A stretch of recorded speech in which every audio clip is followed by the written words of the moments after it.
Good morning and welcome to this edition of the Radio Review on this Friday, May 27th. I'm Jaden Stewart. And I'm Kayleen Shuckers. Brookville High School has many talented students. Let's listen to Morgan Weinkoop talk about one named Levi Roseman. Levi Roseman is a current junior at Brookville High School. He is a trumpet player that has recently qualified for the PMEA All-State Festival. Levi had to go through auditions at the district and region level to make it to state band. He now has the opportunity to qualify for All East Festival. Today we will listen to Levi discuss his experience and what he learned at state band. So state band's a culmination of a long process of statewide music festivals. It starts at the district level, and you go and you audition, and then you try to make it onto the region level, and from there, a small section of the band gets to participate either in the All-State Wind Ensemble or All-State Concert Band. Experience at state band, I can't say enough about it. It was fantastic from a musical standpoint, but also from a relationship standpoint, because people there were fantastic, whether it was the students and our director, Dr. Emily Trinan from Temple University, was absolutely fantastic and worked with us on just a huge, like a plethora, different on just a different concert of music, and it was fantastic. So the biggest thing that I learned at state band wasn't even as much a musical thing or just a technique thing. It was more just learning from being in an environment of people that are better than me, that are somewhere around the same level as me, and learning what it can be like when everyone comes together and works together to produce a sound of good musicians throughout the entire state. And All East Festival it's even more selective than the state festival, and it selects kids from the different state ensembles on the eastern seaboard states, and you try to qualify for that both from an audition that you did at state level and from an online audition that we had to submit a few weeks after the state festival, and that was a new piece of music to learn. Right now I'm not 100% sure what career field I want to go into, so music could be a part of it. I wasn't really looking at that right now, but I'm not going to completely shut that out from all the realms of possibilities, but we'll see. Levi has accomplished something great. He has had to go through a very rigorous audition process to reach his goals. Although Levi has no future plans in music, he has had a great experience and has learned a lot. You can see many other talented students from our school at things like concerts, sporting events, and art shows. All of the students have unique and interesting talents. If you are overwhelmed by a sense of history over the summer, you might even want to take a short trip out Route 28 and visit the new Scripture Rocks Heritage Park. If you don't know what that is, never fear. Hayden Burge is ready to tell you all about it. I'm standing here at the trailhead of Scripture Rocks Heritage Park, just north of Brookville on Route 28 and just south of Hazen, exit on I-80. It was here, in the early 20th century, that Douglas Stallman carved Bible verses into scores of boulders on the hills overlooking the Creek Valley. I'm here today to learn more about Stallman's legacy from the folks who are putting the finishing touches on this, news of Jefferson County's parks. Is actually the central focus of Scripture Rocks Park. It's altar rock. Douglas Stallman, the eccentric preacher, quote, prophet, actually lived out here for 2 years, winter, summer, all year long. He built a shanty where he lived. He also constructed bleachers and conducted open-air church services for as many as 75 people. He didn't want these rocks to reflect any particular sectarian point of view. He believed in something he called the full Bible standard, and what that means is he would take what he considered core principles of each sect, Catholicism, Methodism, Lutheranism, etc., and finding out what they have in common. And that's sort of how he tailored all his engravings and all his comments on his engraving. Douglas Stallman's work has rested pretty much undisturbed for over a century. Now Ken Burkett and his crew from the Jefferson County History Center are prepared for the grand opening on June 11th. Well, the rocks were created between 1911 and 1913 when he actually lived out here on top of Alder Rock, where he had a chapel earlier than that. In 2009, the North Fork chapter of the Society of Pennsylvania Archaeology was looking for a project to do around Brookville, and we picked the project of finding as many of the engraved rocks as we could. The Historic Museum Commission that permitted us to do a very accurate survey in here of all the rocks and to develop a plan to put in the park. The Jefferson County History Center in late that year decided to start putting the park together, and that fall we began brushing out this area, and it's about 4.6 acres. When we started, I don't think you could see more than 100 feet in any direction. And as you can see now, most of the small brush is gone, and we have the trails completed. There's been 160 tons of gravel brought in. And we have 3 different grants we're working with right now. A DCNR grant to build the parking lot and help do the trail marking and rock marking system, and a grant from the Pennsylvania Lumber Heritage Region and the Jefferson County Hotel Tax Committee to do the the panels that we have that do the interpretation of the site. We have somewhere between 7 and 15 volunteers, and we've probably put in 4,000 or 5,000 hours on the whole project from beginning to end. And we're ready to open on June 11th. Mr. Burkett recommends you visit the site. You can also find out more information at jchconline.com about the dedication ceremony and guided tours at 1 p.m. on Saturday, June 11th. For TV 16 News, I'm Hayden Burge reporting. Be sure to stay tuned to our YouTube channel for a more in-depth look behind the scenes at Scripture Rocks Park. As the seniors are getting ready to wrap up the school year, the time for the annual Senior Art Show has come and passed. Let's see what some of the participating art seniors had to say about their last show. What do you think One Last Smudge stands for? I would believe it's one last time to make a mark through the art, or one last opportunity to do an art show, I think. I don't really have a clue. I think One Last Smudge stands for, it's our...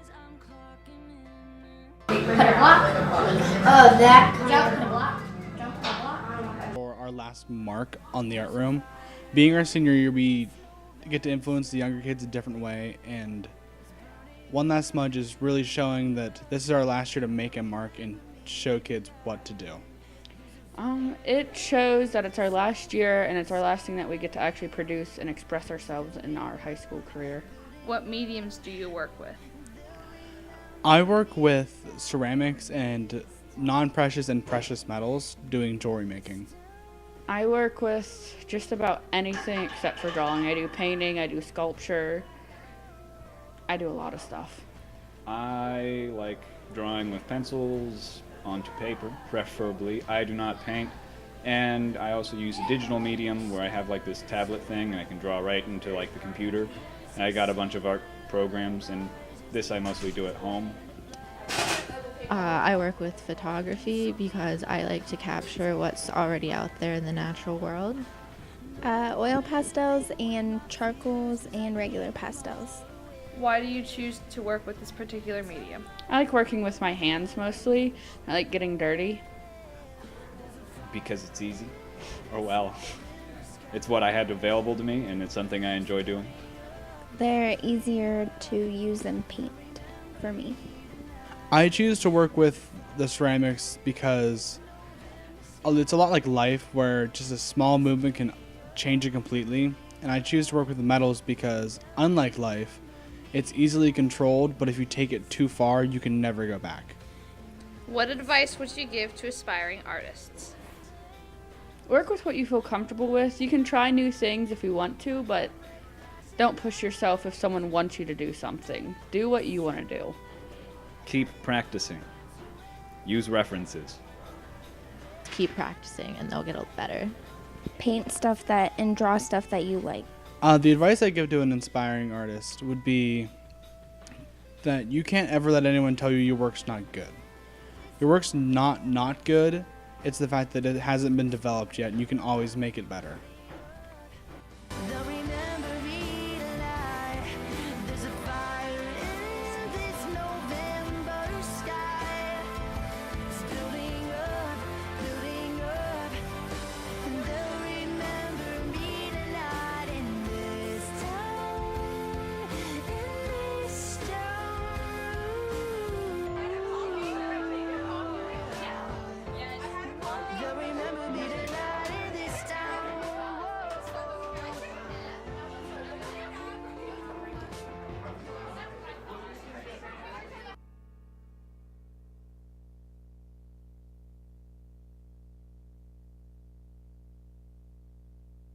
The seniors are going to be missed greatly. After this year is said and done, stop by the art room to see some of their final pieces before they are gone. Teachers do more than just sit in a classroom and grade papers. Some of them even have interesting hobbies, like playing music. Let's take a look at how Mr. Parsons spends his free time outside of the classroom. I was a guitar player before I was ever an English teacher, I would say a guitar is my passion, my hobby, and English teacher is my job. And as we sort of get to mix both of those things together, I really like the lyrical side of music, the poetic side of music, and I get to sort of mix that in with what I do on a daily basis. So the guitar and the music is just sort of my thing that I do for myself.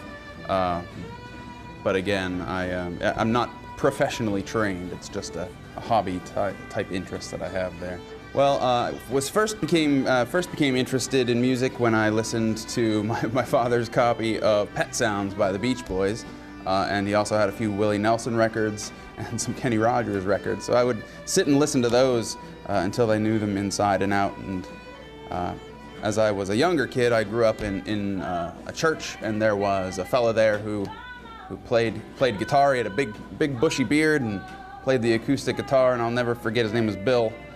And I used to sit and watch him play and just be mesmerized by the whole thing. So I decided probably about the time I was 10 that I would really like to become a musician, have that sort of functional ability in music. And so when I was about 16, I started really trying very hard. I found an old guitar under my parents' bed in their bedroom and figured out how to change the strings and got a few pointers from the Bill guy with the big old beard, and I sort of went on from there. I also had a couple of teachers in high school who were excellent guitar players, and so they would come to school and play guitar for one thing or another, and I was always just completely taken by surprise and super impressed by that. And I wanted to be able to do that sort of captivating work on an instrument as well.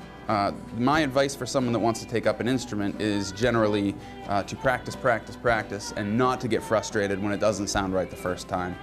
Too often in our society we are expecting immediate results, and music is not something that you can expect immediate results in. So practice, play the same thing over and over again until your parents scream at you to stop, and then finding something different to play, and then play that until they're sick of it as well. Practice and practice.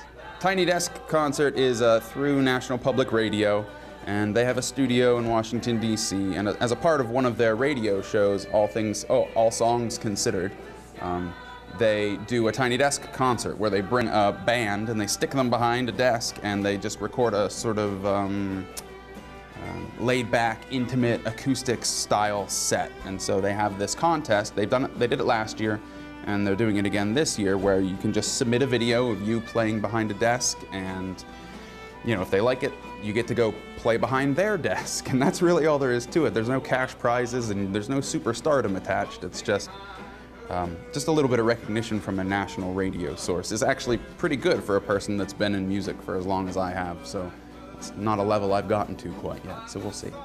The jam sessions that happen at Create, I'm super proud of. I was one of the founding members of Create, and since its beginning, I think we've done 3 years worth of fiddle jam. So there's an old-timey fiddle jam where we get together and we play sort of like those old, fast, blazing speed fiddle songs. We've got a couple of really world-class fiddlers that come down that live here in Brookville, and we just get together, and sometimes I play guitar, sometimes I play upright bass, but people just come from miles around. Sometimes they come from State College, sometimes they come from Ridgeway, and they just come and we play for about an hour and a half or 2 hours, and it's just a really good time to play some pretty common music and to get some camaraderie with area musicians. When you're a musician, it's really important to network, to know who the other musicians are in your town, and so that's just one way that we can do that, these jams at the Create Cafe, which I really like. I started out like I said, playing acoustic guitar, but I transitioned pretty quickly because the band at my parents' church needed a bass player, and so I learned how to play bass rather quickly. So guitar, I played bass, I played mandolin in a folk band that traveled around the United States for a little while, so mandolin's a pretty great instrument. I play a little bit of banjo, upright bass that I picked up to learn, or I've learned while to play in the school musicals, which I've really enjoyed. Harmonica. I'm pretty terrible at keyboard, and I'm pretty terrible at drums as well, so I try to just stick to the stringed instruments. One of the things that I always wanted, especially after I had kids, was I realized that they would be exposed to music at a much earlier age than I was, and so my expectation was immediately that they would be much better musicians than I was eventually. I try not to force my kids into music. My oldest shows a little bit of interest in playing the guitar, but his primary instrument is tuba, and he does really well at that. So I try not to force any instruments on them in particular, but I do try to expose them to a variety of musical styles. And I've got a room in my house that's just wall-to-wall instruments, and so whenever they're ready to stop and pick up an instrument, I can show them what I know, and if I don't know everything, then of course I can call on someone that I know and we'll get them some lessons. But I try not to force my kids to do the music. My daughter has just recently started singing, and she's very bashful when she sings, but she's very slowly coming out of that shell. So I'm starting to see them wanting to participate more, and that really makes me feel good because music is something that I really, really love. So I want them to find it important and impactful as well. So I'm hoping that I'm going at a slow enough speed that eventually they'll be able to find their way into music sort of as a discipline and find their own instrument. So teachers actually do have a life once they leave school. The elementary and high school students and staff have been working together on a number of projects this year. One of them is the Buddy Benches. Here's Kylie Mulholland to tell you more about them. Hello and welcome to Channel 16 News. I'm Kylie Mulholland, and today we'll be talking about the idea of Buddy Benches. The Buddy Benches are a new idea for the school to help children make new friends. The Buddy Benches were made and decorated here in the school by our very own students. Today we'll be talking to Mr. Lesjak about his thoughts and opinions on the Buddy Benches and how it works. Well, the way the Buddy Bench works is at each one of the elementary schools there's a bench, and if you're feeling lonely and you want someone to play with, you go sit on the bench. And if you see someone sitting on the bench, then you go over there and offer to let them join your group or activity or whatever it is you're doing. So it's a way for kids that are feeling left out to have a way to reach out to people to find a new friend. I think they're a great idea. I think anytime you have a way for kids to reach out to each other, for a kid to express his feelings, maybe he doesn't have the courage to say something, but he's able to sit down and just reach out for help that way, it's a great thing. If it helps reduce the bullying that our kids see or their feelings of loneliness, that's awesome. I love them. I think it's going to be gradual. I think we're already starting to see a little bit of it day by day at Hickory Grove where kids are starting to use it. Just a way of helping identify problems before they start as far as kids not feeling like they're part of a group or feeling lonely and left out. I mean, we've definitely seen kids use it. I don't know if it's been specifically for any one kid a major issue. Usually we find out about those things much after the fact. We'll always say, hey, when I was in 3rd grade, I didn't know this kid, but the Buddy Bench brought us together. So I think we'll probably, as time goes on, see more and more kids remembering it as a fun part of their elementary experience. Since the Buddy Benches have been installed, many children have been beginning to use them. They have been very beneficial, and next we will be talking to some students about how the Buddy Benches have affected their school lives. So once I was sitting on the Buddy Bench, and all my friends were absent that day, and so I sat on the Buddy Bench, and this girl named Ella came up to me and said, "Do you want to play?" And I said yes, and we played all recess, and then we had to go inside. And then the next day we met outside and we played. It helps people play on the playground and helps everybody have buddies. Some people ask me to play cops and robbers, and I said yes. I asked them to play with me, and they said yes, and we just played together. As of now, the Buddy Benches have become a very great investment for the school. They have been very beneficial and have changed the lives of many school children. Thank you for watching, and tune in next time on Channel 16 News. That's our report for this Friday, May 27, 2016. Our floor director today was Walker Orner. Our technical director was Walker Orner, and audio was engineered by Walker Orner. Thanks for watching. Have a great summer and good luck, class of 2016.